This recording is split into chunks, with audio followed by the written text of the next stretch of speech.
예, 저희는 고린도 후서를 통해서 이제 사도 바울의 속 마음 내지는 좀 솔직한 사도 바울의 모습들을 살펴보게 될 거예요.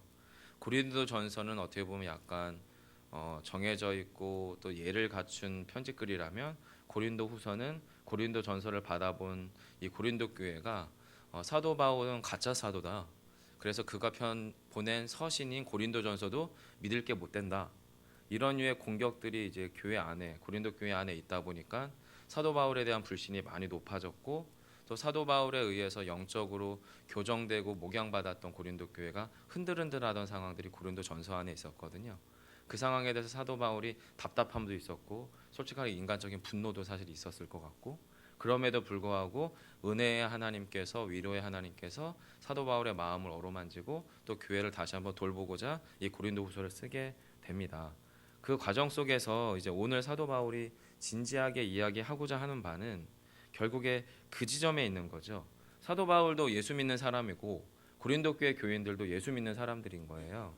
물론 사도 바울에 의해서 복음을 받아들였던 교회이기 때문에 어떻게 보면 출발점은 사도 바울로부터 출발하지만 어찌됐든 그리스도 안에서는 한 지체요 한 형제이기 때문에 동격이란 말이에요.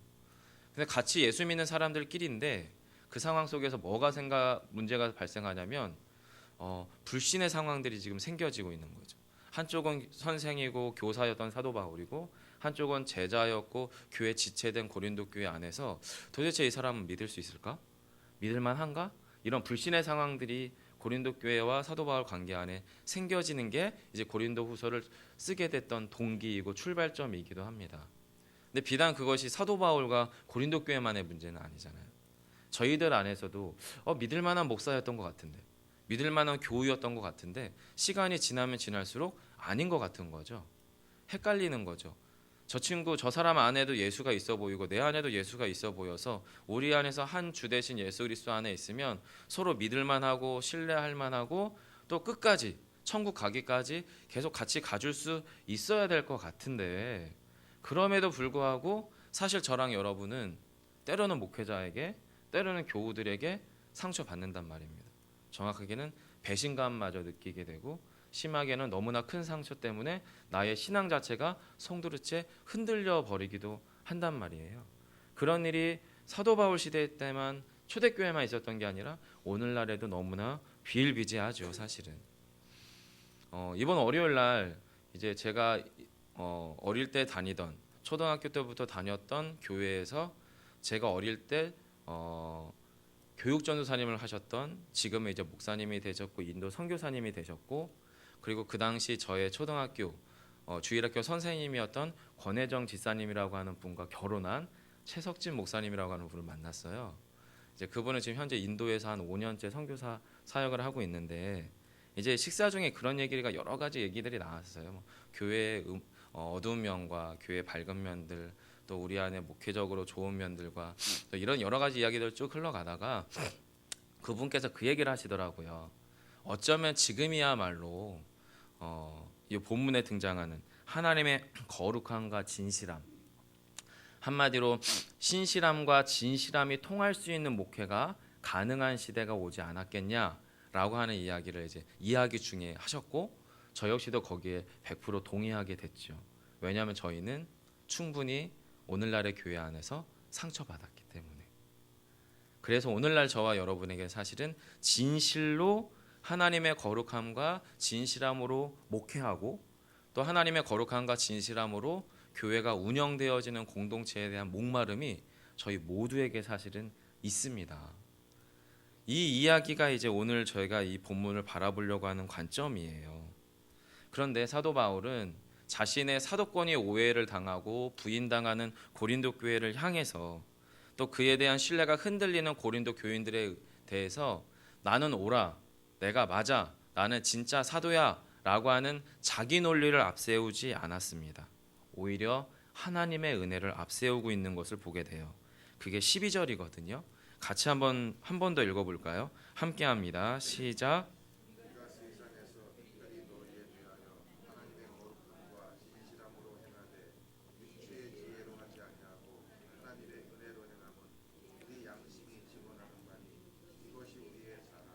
네, 많이 흔들리고 많이 혼란스러워하는 자식 같은 고린도 교회를 위해서 사도 바울이 취할 수 있는 가장 우선적인 태도는 특별 대우입니다. 그래서 이 12절에 보시면 이 세상 중에 많은 교회들이 있는데 그 많은 교회들 중에서도 특별히 이 고린도 교회에게 이게 특별하다라고 하는 게 더욱더 많이, 더욱더 크게 또는 더욱더 진지하게 대한다라는 의미거든요. 그렇게 특별히 너희에 대해서 사도 바울이 특히나 주의했다는 거예요. 왜냐하면 그런 혼란스러움과 연약함들이 고린도 교회 안에 있다 보니까 특별히 너희들을 특별히 더 대우해서 하나님의 거룩함과 진실함으로 우리가 행했습니다. 그 얘기를 지금 사도 바울이 하는 겁니다. 그런데 하나님의 진실함과 거룩함으로 행할 때에 그가 그 행함에 대한 동기로 삼았던 게 뭐냐면 육체의 지혜가 아니라 무엇입니까? 하나님의 은혜로 행했다라는 거예요. 사도 바울이 고린도 교회 성도들을 대함에 있어서 그가 배운 바 지식이 얼마나 많아요. 여기서 말하는 이 육체의 지혜라고 하는 것은 쉽게 설명드리면 이제 요 사도 바울 이전 시대에 소피스트라고 있었는데요. 소피스트의 가장 큰 명제 중에 하나는 뭐냐면 콩으로 메주를 쓴다라고 하는 게 아니라 팥으로 메주를 쓴다는 것을 설득해내는 사람이야말로 가장 탁월한 지혜자다라고 하는 게 통할 수 있었던 이 통념이 바로 요 지혜자들, 요 그리스 시대 때 지혜자들이 가지고 있는 일종의 명제였어요. 그 말은 무슨 얘기냐면 말이 안 되는 얘기인데 이걸 말이 되게끔 해가지고 사람들을 현혹시키고 미혹시켜서라도 자기의 이익을 추구하고 얻어낼 수만 있으면 그 사람이 지혜로운 거다. 요게 이제 고린도 교회라고 하는 도시가 형성된 그 당시 그리스 문화권 안에 있는 사람들 안에서의 통념이고 문화였고 전반적인 사회관이었습니다. 그 말은 즉 본문에 등장하는 요 육체의 지혜라고 하는 것은 다른 꿍꿍이를 가지고 내 입속을 차리기 위해서 말은 그럴싸하게 하는데 실상은 자기의 탐욕을 채워나가는 그런 방식으로 사도 바울이 하지 않았다. 그 얘기를 하고 있는 게 육체의 지혜로 하지 않았다라는 거예요. 그럼 무엇을 했냐면 하나님의 은혜로 했다는 거죠. 여기서 하나님의 은혜라고 하는 것은 사도 바울이 그 어떤 선교 사역과 선교 일정들을 감당해 나아갈 때 재정을 쓰는 거며 사람을 세워서 같이 동역해 가는 거며 또 그 선교지 안에서 어떤 일을 함에 있어서 그 일들을 할 때 그 안에서 하나님의 은혜가 드러나게끔 사역했다. 그 얘기를 지금 하고 있는 겁니다. 그렇게 자신이 사역했음에 대하여 하나님의 은혜로서 고린도 교회 성도들에게 설득하는 거죠. 여러분 상상해 보세요. 둘 다 예수 믿는 사람이에요. 그리고 둘 다 하나 나름대로 자기의 논리와 자신의 지식과 지혜를 가지고 있는 사람들이에요. 그러면 아무리 목회자가 또 아무리 성도가 자기 옳음에 대해서 논리적으로 설득한다고 한들 그것 가지고 저희는 피차 순복할 수 없습니다. 무엇을 통해서만 순복합니까? 우리 안에 계신 하나님 그리고 하나님으로부터 주어진 바 은혜를 통해서 우리는 사실은 순복하는 거죠. 저 상대방의 영혼 가운데 있는 하나님, 그 하나님으로부터 흘러나오는 은혜를 보니까 그 말이 어떻게 해요? 진실한 거죠. 그 말이 믿을 만한 거죠. 지금 사도 바울은 고린도 교회 성도들 안에서 아주 작정하고 사도 바울한테 반기 들려고 하는 사람들한테 이 편지를 쓰고 있는 게 아니에요. 내 안의 진실함과 내 안에 계신 성령 하나님의 말씀하심과 은혜에 대해서 이야기할 때 소위 이것을 알아들어 먹을 만한 성도에게 이 편지를 쓰고 있는 거거든요. 그래서 좀 그렇게 은혜로 설득한다는 겁니다. 그러면서 그의 마음의 그 근거가 뭐냐면 이것이 무엇입니까? 우리의 양심입니다 라고 이야기합니다. 여러분 그래서 그 양심이라고 하는 것이 지금 그의 삶 가운데서 사실은 이 양심이라고 하는 것이 모든 사람들이 사실은 가지고 있는 보편 타당한 합의점이거든요. 이 사람도 이건 맞는 것 같아. 저 사람도 이건 맞는 것 같아. 이렇게 상식적이고 논리적으로 서로 용납되는 범위 안에서의 선의 기준 이것이 양심이거든요. 즉 아주 악의적으로 현재의 관계 안에서의 상황이었어요.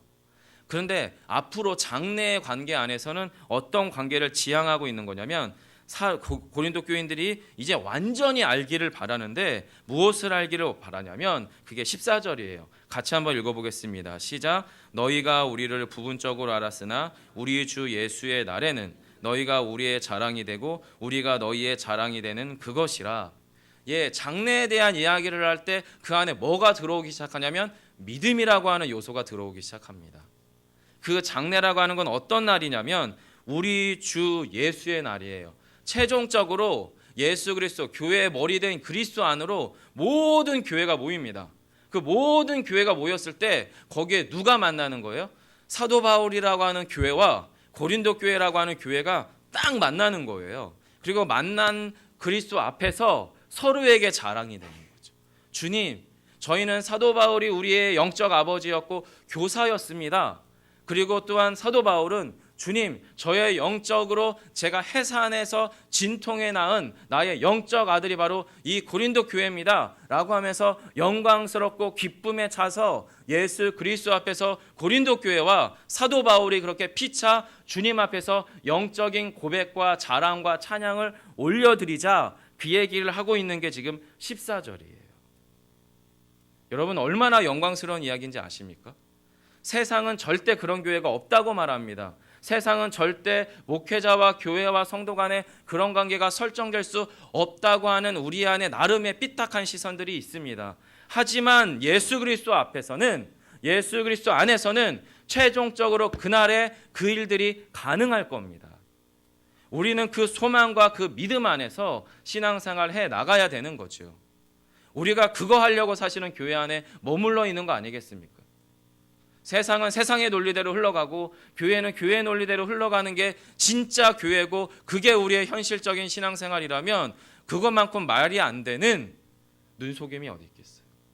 하지만 주님께서는 사도 바울을 통해서 우리 안에 최종적으로 도전하시는 거죠. 지금은 고린도 교회가 사도 바울을 부분적으로 알고 사도 바울도 고린도 교회를 부분적으로 알지만 예수님이 오실 최종적인 그날에는 우리가 피차를 완전히 알아서 우리가 한 몸이요 한 교회요 한 지체임을 확증하는 그날, 그것에 대한 믿음의 싸움을 해가자. 이게 지금 사도 바울이 고린도 교인들에게 권면하고 있는 이야기예요. 그럼 고린도 교인들이 왜 혼란스러워했냐면 사도 바울에 대한 거짓 사도들에 대한 공격들, 사도 바울이 가짜라고 하는 이야기가 그들의 귀에 들려왔을 때에 그것과 동시에 눈에 보이는 현상 중에 하나가 뭐냐면 사도 바울이 이제 본문 15절부터 18절 사이에서 이 선교 여행의 진로, 코스를 변경했어요. 근데 그걸 보고서 아니 어떻게 하나님의 사도가 말을 자꾸 바꿔? 한 말 다르고 또 다르네? 이러면서 이제 사도 바울에 대한 일종의 보면 하나부터 열까지 다 마음에 안 드는 거예요, 사도 바울이. 그러면서 이제 사도 바울에 대한 나름의 평가 중에 하나가 아마도 17절에 왜 이렇게 경솔하냐? 그 얘기가 있었던 것 같아요. 그게 지금 17절에 그 얘기입니다. 이 진로, 선교 여행의 코스를 바꿨을 때에 아마도 사도 바울이 그 얘기를 들은 것 같아요. 그래서 이렇게 얘기합니다. 이렇게 계획할 때에 어찌 경솔히 하였으리요? 이 경솔이라고 하는 것은 변덕스럽게 행했겠습니까? 그 얘기하는 거예요. 지금 자기 변호하는 건데 어쨌든 사도 바울의 자기 이야기는 뭐냐면 이 진로 코스를 변경할 때에 이것을 하는 것이 육체의 계획을 따라, 육체를 따라 계획한 것이 아닙니다. 그 얘기하는 거예요. 그리고 계속 읽어가 보시면 17 중반절에 육체를 따라 계획하여 예 하면서 아니라 하는 일이 내게 있겠느냐. 이게 무슨 이야기냐면 다른 꿍꿍이를 가지고서 자기의 그 어떤 속내를 드러내지 않고 겉으로는 하면서 아니다라고 하는 식의 속내를 가지고 행한 것이겠습니까? 그 얘기하는 겁니다. 왜냐하면 이 일이 하나님의 일이니까. 하나님의 일이니까. 물론 죄송하게도 하나님의 일이라고 하는 이름으로 사람의 일을 행했던 교회 안의 슬픈 이야기들이 목회자를 통하여 교회를 통하여 참 많지요. 하지만 과거에 그것이 그러하다고 우리의 믿음의 싸움마저, 교회에 대한 신뢰마저, 목회자와 성도와에 관한 신뢰마저 놓을 수는 없지 않습니까? 사실은 과거에 그러하다고 해서 지금 우리가 싸우고 하는 싸움은 바로 그거거든요. 왜냐하면 하나님은 미쁘시기 때문에, 하나님은 단 한순간도 우리 앞에서 예예하면서 뒤통수로 아니라 하신 적이 없으니까 그 얘기를 지금 18절이 하고 있는 겁니다. 그러면서 사도 바울이 자신에게 아멘에 대한 영성에 대한 이야기를 마지막으로 합니다. 이 부분을 좀 마무리해 가려고 하는데요. 19절과 20절 사이에서 지금 이렇게 얘기하는 거예요. 아멘의 진정한 영성의 총화, 모범, 바로 순종의 실체 되셨던 예수 그리스도의 예의 모범, 예라고 하셨던 그 주님의 모범에 대한 이야기를 지금 19절 하반절이 합니다. 너희 가운데 전파된 하나님의 아들 예수 그리스도는 예하고 아니라함이 어떻게 해요? 되지 아니하였다. 완성형이거든요. 주님께서는 하나님 앞에서 단 한순간도 예 하면서 아니라고 한 적 없고 무조건 예라고 순종하며 아버지의 아들로서 십자가의 구속사역을 순전하게 완전한 순종으로 이루셨다, 그 얘기를 하고 있는 거예요. 그러면서 뭐라고 얘기하는 거냐면 바로 그 그리스도의 모범을 따라 사도된 내가 지금 하나님의 약속이 그리스도 안에서 예가 되었고 순종이 되었기에 어떻게 해요? 우리 역시도 예수 그리스도의 사역과 예수 그리스도의 삶과 예수 그리스도의 모범은 진실로 그러합니다, 아멘입니다 하고 고백하며 우리가 그렇게 하나님 앞에서 그리스도를 모범 삼아 표대 삼아 그렇게 나아갑니다, 그 얘기를 하고 있는 것이 20절입니다. 그렇게 할 때 하나님의 영광이 돌려지더라, 그 얘기를 하고 있어요. 그럼 사랑하는 성도 여러분, 오늘날 현대시대를 살아가고 현대교회를 살아가는 저와 여러분에게 이 땅에 사도 바울이 서서 우리에게 할 이야기는 무엇이겠어요? 똑같은 얘기겠죠. 예수 그리스도가 모든 완전한 순종의 모범이셨던 것처럼 우리가 예수 그리스도의 모범을 따라 이 땅 가운데서 교회로서 성도로서 예의 신앙, 아멘의 영성을 가지고 살아갈 것에 대하여 우리에게 권면하지 않겠습니까? 왜냐하면 우리가 어떤 존재냐면 21절과 22절의 존재이기 때문입니다. 마지막으로 함께 읽어보겠습니다. 우리를 너희와 함께 그리스도 안에서 굳건하게 하시고 우리에게 기름을 부으신 이는 하나님이시니 그가 또한 우리에게 인치시고 보증으로 우리 마음에 성령을 주셨느니라. 아멘. 여러분, 이것이 비단 사도 바울에게만 해당되는 일이겠어요? 아니요. 우리에게도 해당되는 일입니다. 우리를 그리스도와 함께 그리스도 안에서 굳건하게 하셨다는 거예요. 너와 함께. 그리고 우리에게 기름을 부으셨어요. 그분이 하나님이세요. 그 하나님의 저와 여러분을 어떻게 해요? 인치셨어요. 그리고 보증하셨어요. 그리고 우리 마음 가운데 성령을 주셨어요. 그래서 우리 안에 내주하시는 성령께서 우리 안에 위로자가 되시고 교사가 되셔서 이 교회 공동체 안에서 정말로 하나님의 은혜가 흘러가는 방식의 그 어떤 사역, 그 어떤 봉사, 그 어떤 섬김, 우리의 삶 가운데서 그렇게 하나님의 은혜가 확증되는 일이면 그것을 어떻게 해요? 아멘으로 순종해서 가시자, 그 얘기하고 있는 겁니다. 왜냐하면 저 안에 계신 성령도 여러분 안에 있는 성령도 같은 하나님이시니까. 많은 상처와 아픔들이 우리의 신앙생활 여정 가운데 있으셨음을 들어서 알고 미루어합니다. 하지만 여러분, 거기에 발목 잡혀 있을 수는 없지 않습니까? 오히려 더 깊이 그리스도의 그 은혜 안으로, 하나님의 그 은혜 안으로 성령께서 한 교회 되게 하심 가운데로 힘써 나아가야 하지 않겠습니까? 그것은 여러분 사람의 지혜로 되는 것이 아니라 하나님의 은혜로만 될 줄 압니다. 우리 교육자들을 위해서 기도해 주세요. 그 하나님의 은혜에 깊이 젖어 있기를. 그리고 성도들을 위해서 기도해 주십시오. 사람의 지혜로 교우든 간에 상처 주는 게 아니라 하나님의 은혜로 서로에게 위로자가 되기를 위해서, 그렇게 한 교회로서 서로의 자리를 지켜나가는 저와 여러분 되기를 간절히 소망합니다. 기도하겠습니다. 살아계신 아버지 하나님, 감사합니다. 하나님의 은혜가 우리 예수양남 교회 공동체 안에 충만하게 흘러가기를 소망하고, 또 지금도 함께 계신 그 하나님의 은혜가 오늘 이 시간 우리를 주장함으로 우리의 기도가, 우리의 삶이, 우리의 일상이 하나님의 은혜 안에 깊이 잠김으로 나도 행복하고 우리도 행복하고 서로를 복되게 하는 귀한 삶 사라지는 저와 우리 모두의 삶 되기를 간절히 소망하며 예수님 이름으로 기도합니다. 아멘. 하늘에 계신 우리 아버지여,